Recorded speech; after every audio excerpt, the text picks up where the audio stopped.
గోపి ఈడికి నాకు బ్రేకప్ అయిపోయింది, నువ్వే సాక్ష్యం. ఈడు మళ్ళీ నా వెనక్కి తిరిగాడా నీ గర్ల్ ఫ్రెండ్ నువ్వు గే అని చెప్పేస్తా. నేను గేయా? అరే ఒకసారి నీ ఫోన్ ఎవరా, తన ఇన్స్టా స్టోరీ చూసి ఇచ్చేస్తాను. ఓడి అమ్మ, నేను ఇక్కడంత బాధపడుతుంటే తను తిరుగుతూ ఎంజాయ్ చేస్తుంది. ఫోన్ రా. వచ్చా కదా.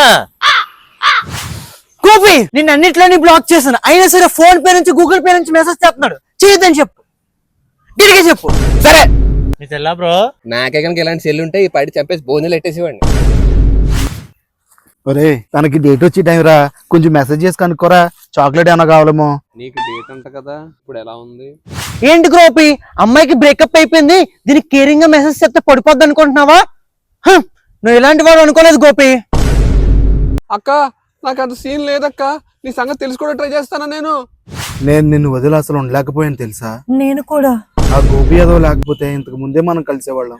ఎందుకు ఏదో మనల్ని అలా ఇబ్బంది పెడతాడు, ఏదో చచ్చిపోతే బాగుండు. అవును.